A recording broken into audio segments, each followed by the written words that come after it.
Yakitori, seasoned meat impaled on a skewer, slowly turning over coals until browned, juicy, and perfect. That's probably what you see. But when I see Japanese yakitori, I don't just see delicious meat on a stick. I see a practical and authentic way to make Greek gyros in my backyard without spending a grand on a vertical spit or rotisserie that I know no one has. I got a solution. This is the Yakitori-Style Greek Gyro. So yeah, we're gonna make a gyro cone. We made it with ground beef and ground lamb. Like I said, I don't have a vertical spit. I don't have a rotisserie. I know you probably don't either. And that's why this has really tripped me up for a long time. These are my favorite foods. Gyro, shawarma, al pastor. How am I gonna make them on this channel? And that's where the yakitori really came in. Also, like churrascaria, like Brazilian barbecue. All those things kind of helped inspire this recipe or this technique to be able to achieve a thing that you might love as much as I do, which is meat cooked on a spit. So first we got some fresh parsley. Just a small handful we're gonna toss in there. Next up, I've got 4 cloves of garlic. Just gonna give them a rough smash. And all we're doing now is creating the flavor inside of the gyro cone. Just think of it like a meatloaf. Next, I'm gonna take a half an onion, remove the top and the bottom, peel off any of those rubbery layers, and cut it a few ways across those grains, and then just roughly chop. I wouldn't add any more than that. I got a lot of meat I need to process. I gotta fit that into this food processor, right? So just below the fill line, I'm gonna take it up to. Set up my food processor. We're just gonna pulse this up into a fine mix. Oh, I forgot to add a few things. Some oregano, tablespoon or 2, and a tablespoon or 2 of some ground sumac. It's gonna add some really nice flavor and some acidity into that meat.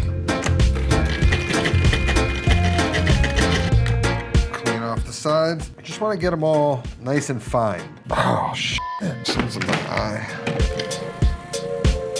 The last thing you want is big chunks of onion hiding in there. Everyone's like, why do you chop it up before you throw it in a food processor? It's like, sometimes it's not perfect. All right, that should be good. What is in my eye? All right, so now here we have a little over 1.5 pounds of ground beef, and around 1.25 pounds of ground lamb, right? Total weight I have roughly around 3 pounds. And to make this right, we're gonna make like a farce, right? Which is kind of overworking this like you would a sausage. And we need to salt it at around 2% the weight of the meat. I'm not good at math, so I went on to ChatGPT. I got 3 pounds of meat. What's 2% of that? It tells me roughly 27 grams, right? So then I can just weigh out 27 grams of salt and know this is gonna be perfectly seasoned. So now once all your onions are nice and fine, mine look like they can go for another puree. You don't want any chunks.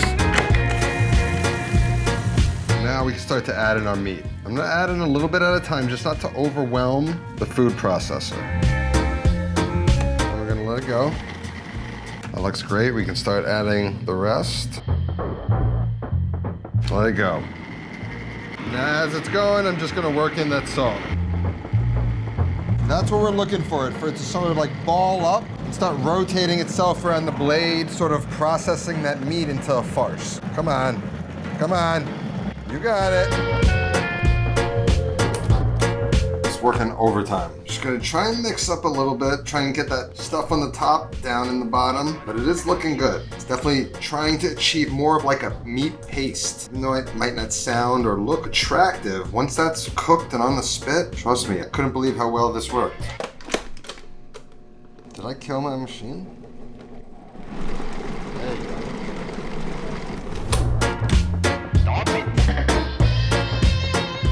Got my sheet tray. Now I'm gonna start laying down some plastic wrap. Just kind of overlap them so they kind of act as one sheet. And then we've got our skewer, right? I've got this Lucalda one. I just got it off Amazon. I'll probably leave a link. But what's nice about it is it's got a double skewer, right? This is gonna prevent it from spinning while we rotate it. It's gonna give it some more structure. And so now what I wanna do is orient the cone at the top half, right? So that allows me to stand it up at the end and slice meat off of it. So we're gonna kind of leave it there. First thing we're gonna do is sort of shape it and get some of this air out of the meat, right? So one way we can do that, slapping it down. With my hand, just start shaping.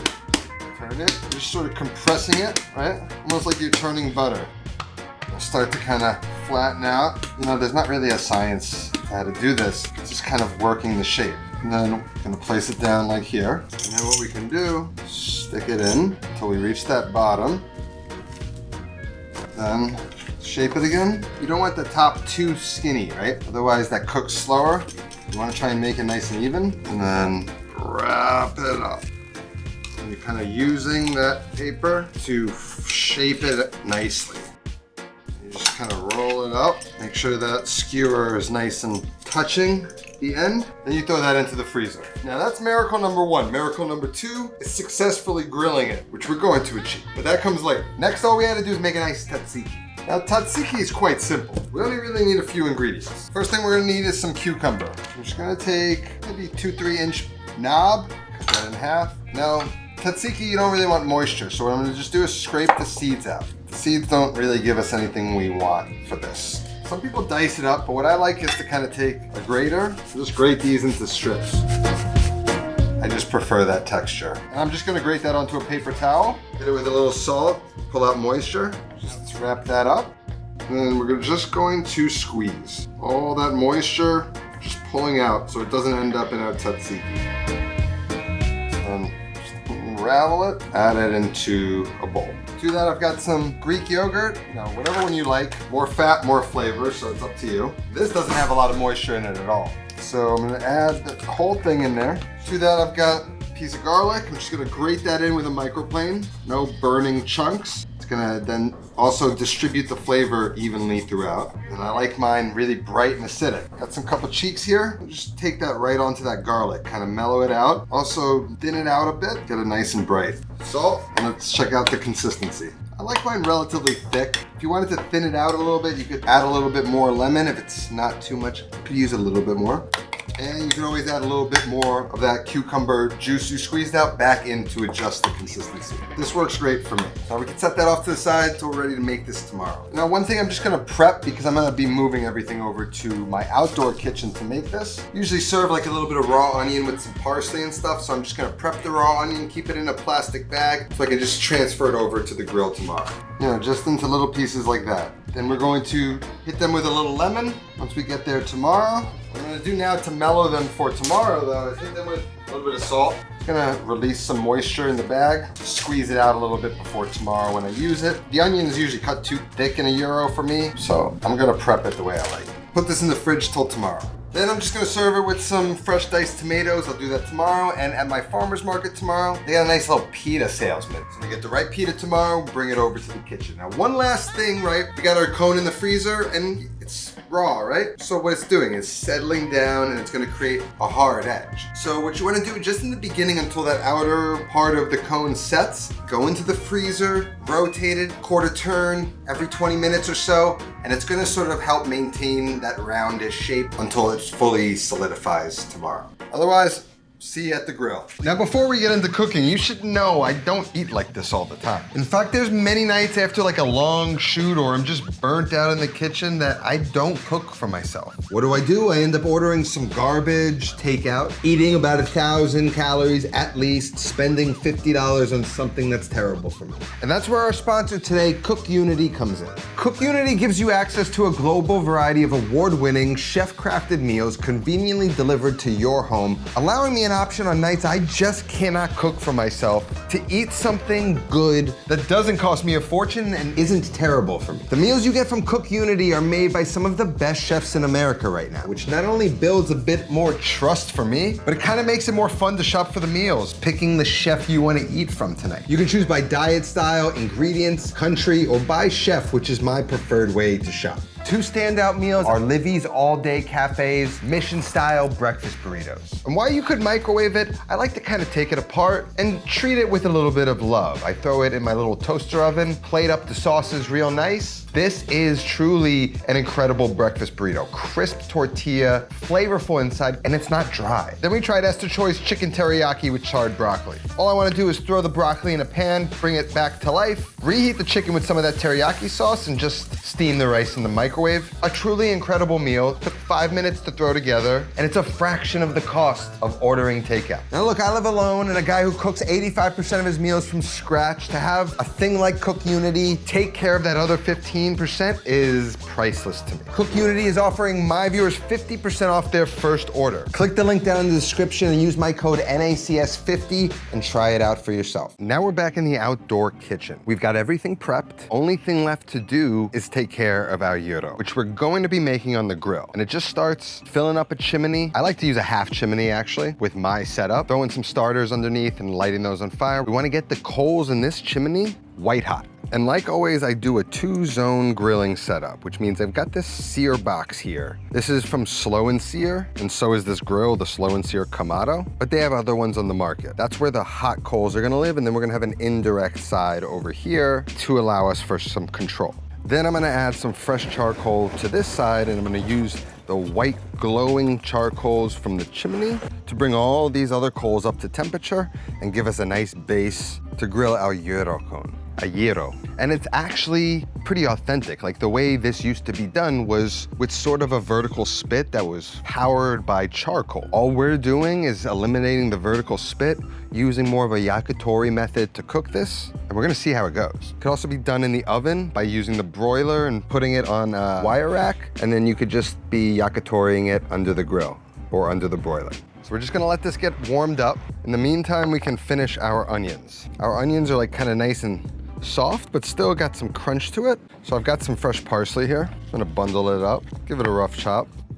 Gonna add that to the onions. We're gonna add a little sumac. Gonna give it a nice color and some acidity, and it is spice you might see in something like this. Then we're gonna squeeze a little lemon juice, just to make the onion aspect a little bit more palatable. And that's gonna be that onion topping you usually see. It's a little bit more my speed. Then of course we got some pita I got from the farmer's market. This is freshly made. I was gonna make pita, but what's the point when you got beautiful freshly made ones? One thing to note, the pitas used for this are not necessarily the pitas with a pocket. They're this flat, sort of hand-pulled style of pita, and we're just gonna sort of roll it up like that. And then I'm gonna throw some tomato on top. Just a little dice is gonna work out nice. A little salt, get those into a bowl. Now, while I prepped all that stuff for just a few minutes, we got flames coming out of the chimney. We're just about white hot in 99% of that chimney. Now, what we can do is take this chimney, pour it over the fresh coals in that sear box. Then we just want to sort of distribute it evenly across those fresh coals. And you want to kind of make it as even as you can. If you've got like, you know, things sticking up here and then a valley over here, you're gonna have real uneven cooking zones. I even try and break up the bigger ones just so that it can distribute more evenly. Then we've got our drip tray, and we can pull the grate on. We wanna keep this flue open, allow air circulation to come up and feed all of that heat and coals. Get them all nice and hot. And again, you can get these cheap air fans online. They're like supposed to replace compressed air. So you can use this to kind of supercharge the flame, control it. If it's kind of dying down when you got something cooking on it, you put some of this air on there and that flame kind of comes back up. Now, when it comes to the heat, we don't need screaming hot the entire time we're cooking this, right? So right now I want to get them all white hot, and then I want them to sort of chill down a little bit. I want us to create some space between the white hot coals and the grate that I'm gonna be cooking it on. So that was filled up to the top, and now it's kind of gradually collapsing, which is what I'm looking for. Now, why is this going to work? Well, when you go to a place that makes gyros and they put it on the vertical spit and they power on that flame and start rotating it, we're not cooking this thing all the way through. They're just searing the most outer part of the lamb, chicken, whatever it is, shaving it thin, and then letting it rotate again. Browning that exterior, shaving it thin, while the inside might still even be raw. But that's how this is done, and in theory, it should work for us. So let's unravel this guy. Gotta say, it kind of smells like it. I think our coals are in a good spot. Get my grill grate on. I'm gonna use my steaming method to clean it. Definitely the safest and most recommended way to clean a grill. No bristles. We're done with bristles, guys. Just gonna let that dry up. I'm just gonna grease the grate, and then let's give it a go. And if you watched our last video, I wanna do a cold grate technique. I don't want grill marks, I want the ambient heat to cook this thing. And then we're just gonna sort of keep rotating it. Remember, air feeds a flame. If you wanna kill a flame, you kill the air. So I got a little sticking, so what I'm gonna do is start rotating it more often. Just gonna keep it moving. I will say it smells good. That's a plus. A little trickier though. So now I'm just starting to employ this almost rotisserie-esque motion. Seems to be solving the sticking method, or the sticking issue, I should say. It's not my preferred method, but this is actually nice. It's browning. Now sort of simulates that basting in its own juices kind of effect. Now I will note that with 3 pounds, we are reaching the limit of my skewer. I know I told you 3 pounds of meat, but I'm gonna scale this recipe down to maximum 2.5 pounds, or you can just look for a real sturdy skewer to avoid that. 3 pounds is just gonna be a little too heavy for this method, I think. I wanna make sure that top gets a little loving. And I think the key is to kind of keep it moving. Getting a little gunked up over there, so I'm gonna rotate it, allow that to burn off and start on the other side. I wanna try and get some browning at the top a little bit. And I'm just kind of working it, right? This part's nice and brown, but this part closest to me needs some more loving, so I'm gonna scooch most of that brown part to the indirect side, and then, again, get that top side. Now we're just sort of doing spot checks, trying to get nice and brown from head to toe on this guy. So far, it's working out. Better than I expected. Sort of edge it up, try and get that top side, touching those grill grates a little bit. Now I've been cooking this for, I'd say about 10-ish minutes. What I'm really looking for is the entire circumference of the gyro cone to be brown and some juices to sort of be weeping out of it. That tells me that we're ready to slice our first layer. Now for the moment of truth. Now we've got a nice carving blade here. We're going for as thin as possible here. We're not gonna carve anymore, we're gonna turn it. Again, a lot of times they carve it like this. It's almost nice going up. Back on. That first run, once you got all of that those sides browned, I'd let it sit on its bottom. Get some heat generating, cook it from the bottom up a little bit. I think that's the move. It's the fattest part sitting at the top, so needed a little bit more heat. And then we go back to our original technique.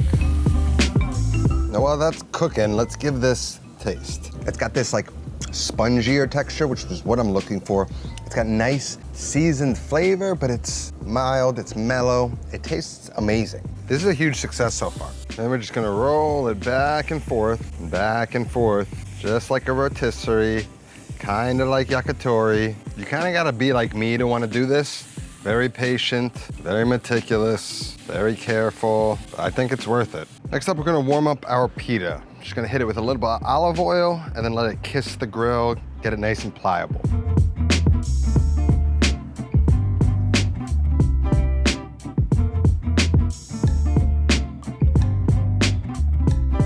First up, our tzatziki. Then our gyro meat, in with our onions, a little bit of tomato. For me, need a little hot sauce. And just a couple dots of tzatziki on top.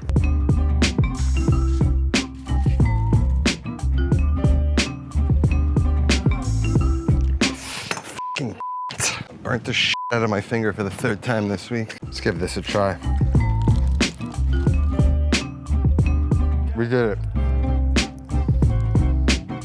Wow, that worked out better than expected. The meat is flavorful, amazing, out of control. All the complements work well. It reminds me of my favorite gyro place. I imagine the further you shave off, the harder it is for that skewer to stay in. So just be a little careful.